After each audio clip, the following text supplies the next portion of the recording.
نحمده ونصلي ونسلم على رسوله النبي الأمين المكين الحنين الكريم الرؤوف الرحيم. أما بعد فأعوذ بالله من الشيطان الرجيم. بسم الله الرحمن الرحيم.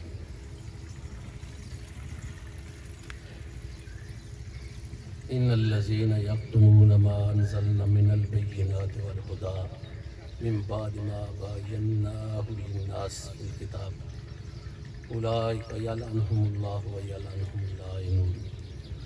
وقال الله تبارك وتعالى في شان حبيبه مخبرا وآمرا إن الله وملائكته يصلون على النبي يا أيها الذين آمنوا صلوا عليه وسلموا تسليما.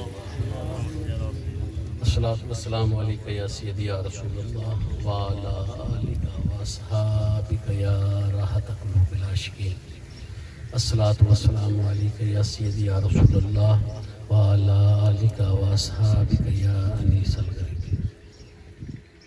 میرے نہایتی واجب احترام معزز علماء کرام عزیزان گرامی قدر، خطاب تو محترم میرے بھائی وسیم فیضی صاحب کا ہوگا.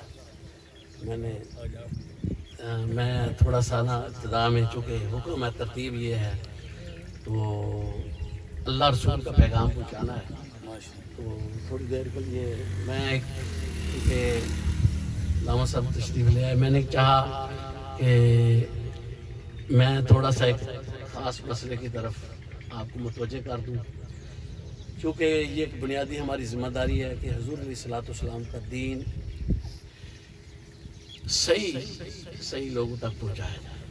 آج فتنے کا دور ہے. حضور علیہ السلام کے دین کے ساتھ جتنا ظلم ہو رہا ہے اور اس معاشرے کے اندر دین غریب ہو گیا.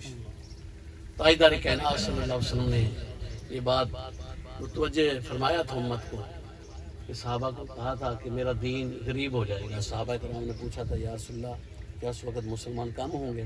آقا دو جہاں صلی اللہ علیہ وسلم نے ارشاد فرمایا کہ نہیں، بہت زیادہ تعداد میں ہوں گے لیکن وہ اپنے عمل اور رویے سے دین سے جدا ہو جائیں.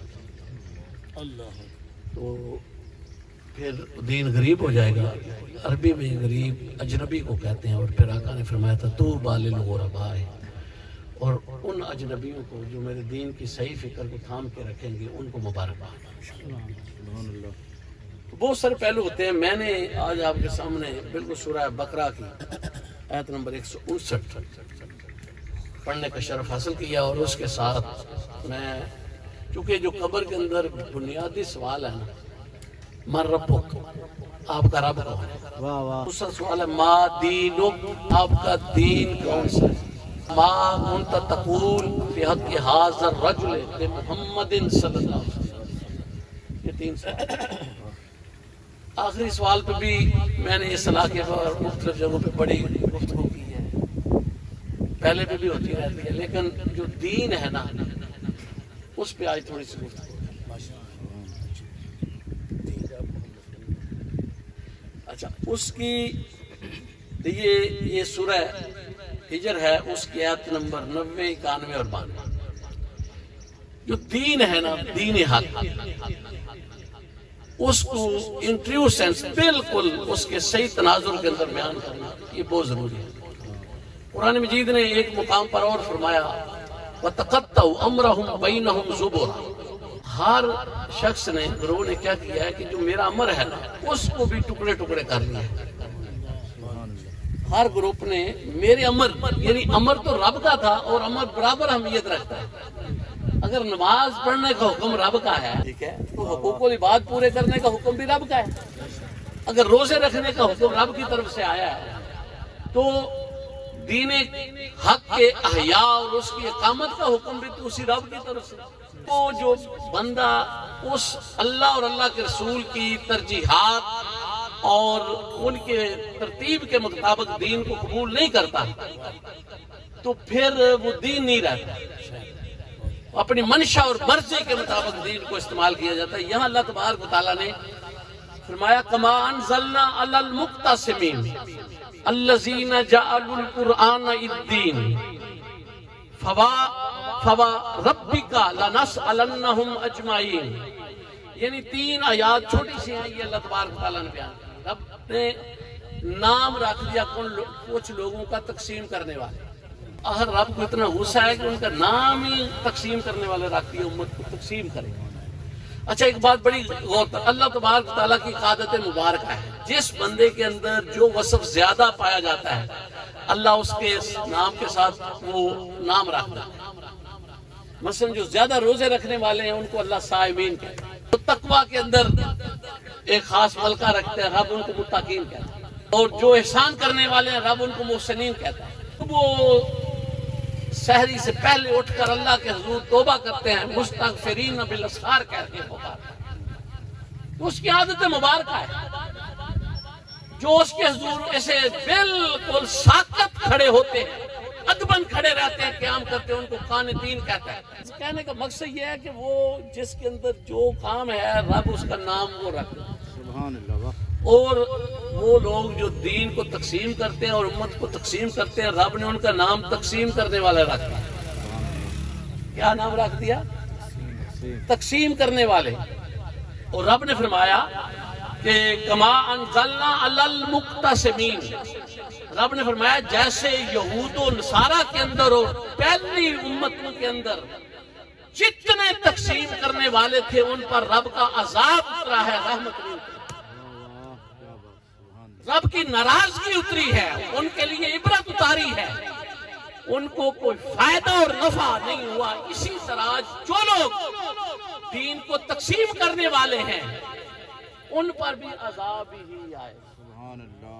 ایک بات جو ہے نا وہ بنیادی طور پہ ہمیں طے کر لینی ہے کہ ہمارا عمومی رویہ بھی دین کو تقسیم کرنے والا نہیں ہونا چاہیے بلکہ لوگوں کو جوڑنے والا۔ اچھا یہاں پر آگے اللہ تعالیٰ نے یہ بات پچھلوں کے لیے کر کے آگے رب نے فرمایا الذین جعلوا القرآن دین، اور اسی طرح جن لوگوں نے قرآن کے بھی حصے کر لیے۔ علامہ صاحب بیٹھے، آپ کسی عالم سے اس وقت خطبہ پڑھائیں، آیات پڑھائیں، وہ خطاب کرنے لگے، میں یہاں آپ کو بیٹھ کے بتا دوں گا کہ یہ کس مسئلہ ہے۔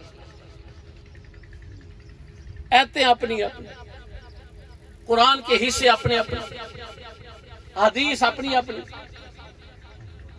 لیکن جو مزاج کے مخالف ہے وہ نہیں مانتے، ان کے اندر تطبیق نہیں ہے، علم رخصت ہو گیا ہے، جہالت عام ہو گئی ہے، اور یہ بات ہم بتاتے بھی نہیں ہیں کہ دین حق کے ساتھ اتنی بے رخی اور اپنا مفاد عزیز ہو گیا ہے۔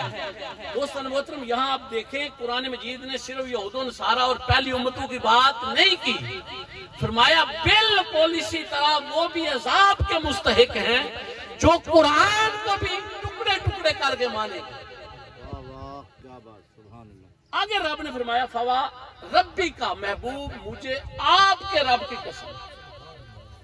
یہ دو مقام پر یہ لفظ ہے، ایک جہاں فلا و ربک، اے محبوب مجھے آپ کے رب کی قسم، جہاں تاجدار کائنات صلی اللہ علیہ وآلہ وسلم کے ایمان کی بابت لوگوں کو رب نے بلایا، وہاں پہ یہ بات کی۔ یہاں رب نے فرمایا محبوب مجھے آپ کے رب کی قسم ہے، لَنَسْأَلَنَّهُمْ أَجْمَعِينَ، جتنے امت محمدیہ کو تقسیم کرنے والے اور دین حق کو تقسیم کرنے والے ہیں، قیامت کے دن ایک قدم ان کو میں نہیں اٹھانے دوں گا، پہلے میں تقسیم کرنے کا حساب پورا دوں گا۔ اچھا یہ بات بڑی غور طلب ہے کہ تقسیم، آج آپ کہیں گے کہ جی کیسے تقسیم ہے، میں آپ کو بتاؤں یہ ماشاءاللہ جی سمجھ گئے تقسیم کیسے، میں ابھی آپ نے جو بات کی وہ بھی میں تھوڑے سے اور اچھا یہ یہاں رب نے فرمایا ان الذین، یہ صراحت ہے، 20 آیات ہے، میں نے چند ایک لی ہیں تاکہ 10-15 منٹ کے اندر یہ میں بات کو بتا، ایک آیت ہو یا اور اس پر پیش کرتے رہیں، وہ تو تائید ہے نا، بات تو ایک ہی ہے نا رب کی، بات سمجھ آئی۔ یہاں پہ رب نے فرمایا ان الذین، بے شک وہ لوگ، یکتمون، جو چھپاتے ہیں، کیا کرتے ہیں، کیا چھپاتے ہیں، ما، اس چیز کو، انزلنا، جو ہم نے نازل کی، من البینات والہدا، اس قرآن اور محمد مصطفیٰ علیہ السلام کی سیرت طیبہ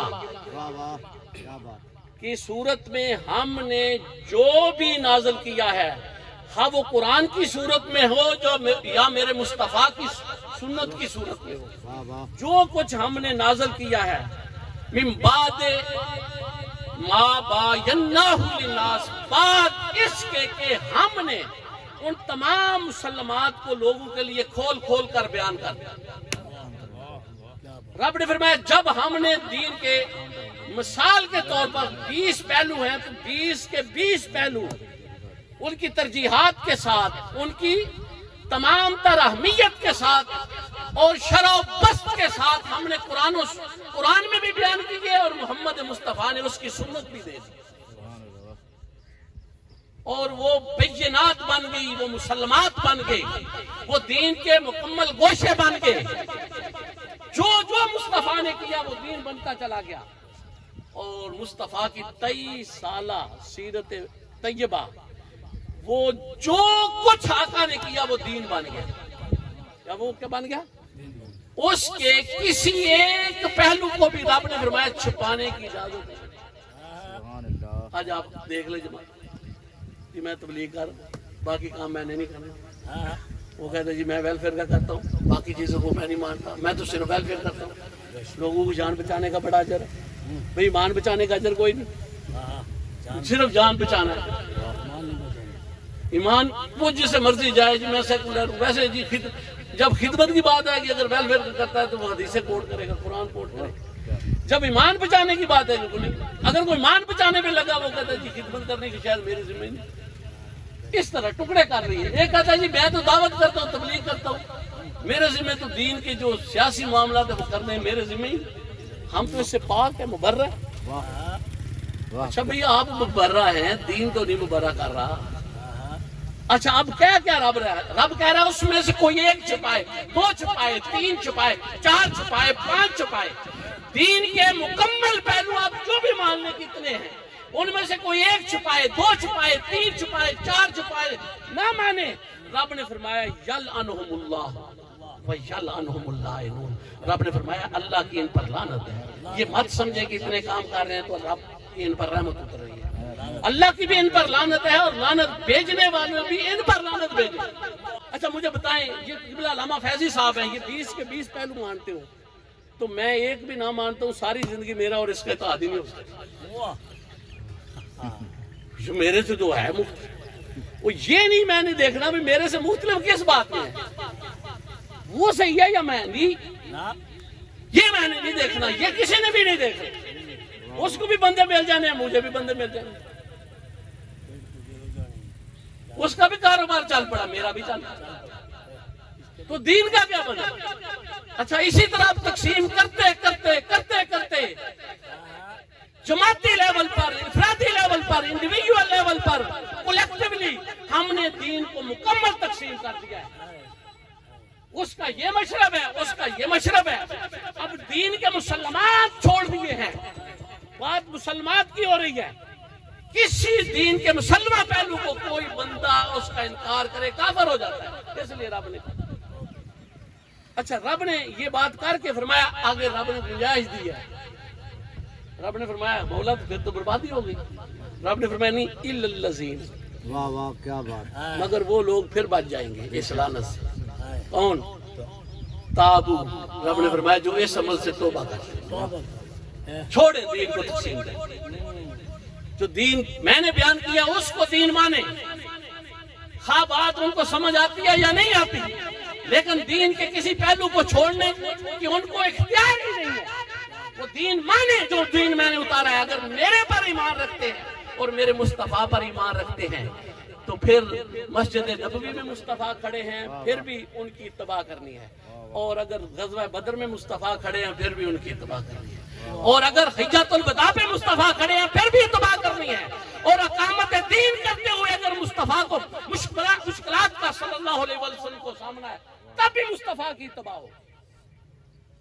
یہ نہیں کہ یہ سنت مشکل ہے یہ ہم نہیں کرتے، یہ آسان ہے یہ ہم کرتے، اس کی اجازت نہیں۔ آگے مولا توبہ کر لیں پھر، ہاں رب نے آگے کہا صرف توبہ کر کے پھر ہی نہ شروع کر دیں، رب نے فرمایا واصلہ، پھر اپنی اصلاح بھی جو 2-4 پہلو چھوڑے ہیں پھر اس کو زندگی میں داخل کرے۔ مولا پھر معاملہ ہو گیا، فرمایا نہیں، اور جن کو بھیڑ بکریوں کو گمراہ کیا، اور جس عوام کو گمراہ کیا، یہ دیکھو یہ قرآن ہے۔ فرمایا جو توبہ کر لے، وہ جو اصلاح کر لے، اب ان میں بات مکمل ہوگی ذاتی طور پر ایک بندے کی۔ اور آپ نے فرمایا جن لوگوں کو گمراہ کیا اسٹیجوں پہ بیٹھ کہ یہ دین نہیں ہے، وہ تھا دین، تو رب نے فرمایا پھر اب وہ کرے وَبَيَّنُوا، جو پہلو دین کا چھپایا ہے اب وہ انہی سٹیجوں پر کھول کھول کے بیان کرے۔ کیا کرے؟ وہ مالک ہے نا، پابندی لگائے۔ فرمایا اگر نہیں نہ بیان کرتا، کہتا میں مانتا ہوں تم نہ مانو، تم کہو کہ یہ ابھی بھی اسی طرح۔ 2 باتوں میں اس کی اصلاح مکمل، لیکن رب کہتا ہے اس کا اظہار ضروری ہے۔ کہو کہ جو قبض کر رہے تھے وہ غلط ہے، کیونکہ یہ حکم مصطفیٰ کا ہے اور رب کا ہے، یہ دین کا حصہ ہے، یہ ماننا ضروری ہے۔ وہ اعلان کرے تاکہ اس کا اظہار ہو، تاکہ جو گمراہی ہے وہ معاشرے ختم ہو۔ رب نے فرمایا فَأُولَئِكَ أَتُوبُ إِلَيْهِمْ، رب نے فرمایا صرف یہ لوگ ہیں جن کی طرف رب متوجہ ہوگا، ورنہ اگر توبہ نہ کرے، اصلاح نہ کرے اور دین کے تمام پہلوؤں پر اس کا اظہار نہ کرے، رب نے فرمایا میں اس کی طرف توجہ ہی نہیں کرنا چاہتا، جائے جہنم۔ وَأَنَا التَّوَّابُ الرَّحِيمُ، اور میں بڑی توبہ قبول کرنے والا بھائی۔ اب دیکھیں دین کی، میں اب اس کی کیونکہ ٹائم بالکل تھوڑا رہ گیا، میں چاہتا ہوں آخر میں علامہ صاحب بھی دے دے، 4 منٹ میں لگتا ہوں ان کے ادھار لے کر۔ اب اس میں یہ ہے کہ انہوں نے سوال کر دیا، پہلے سوال کر دیا مجھے بتائیں جو صحابہ کرام ہیں جنہوں نے قربانیاں دی، کوئی مثال ان کی نہیں، اہل بیت اطہار کی قربانیوں کو کوئی مثال، لیکن ہمارا صحابہ کرام کہتے ہیں کہ 2 صحابہ کے درمیان کی کس نے دین کے لیے زیادہ مارے کھائی، کہتے ہیں بعض کہتے ہیں بلال نے، بعض کہتے ہیں عمار بن یاسر، لیکن آج بلال کا ذکر ہر جگہ ہے، عمار بن یاسر کا ذکر نہیں ہے۔ واہ واہ کیا بات! کیوں؟ ڈرتے ہیں ہم، کیا کرتے ہیں؟ ڈرتے ہیں، یہی ہے ایمان اصل ترجیح کے ساتھ نہیں ہے۔ حضور نے فرمایا میرا یہ وہ صحابی ہے جس کی ہڈیوں کے اندر بھی ایمان ہے۔ کیوں؟ یہ وہ صحابی ہے جب ابو جہل نے اس کی والدہ کو اس کے سامنے رکھ کر، آج ایک والدہ کا ذکر ہو رہا ہے، اس کی والدہ کو سامنے رکھ کر کہا تھا عمار محمد مصطفیٰ، عمار محمد مصطفیٰ کو چھوڑ دے، ورنہ ایک اونٹ کے ساتھ اس کی والدہ کی ایک ٹانگ کو دوسرے اونٹ کے ساتھ دوسری ٹانگ کو باندھ دیا، کہا ابھی دونوں اونٹ دوڑیں گے، والدہ کو درمیان سے چیٹ کے رکھ دوں گا۔ اے عمار کیا کہتا ہے؟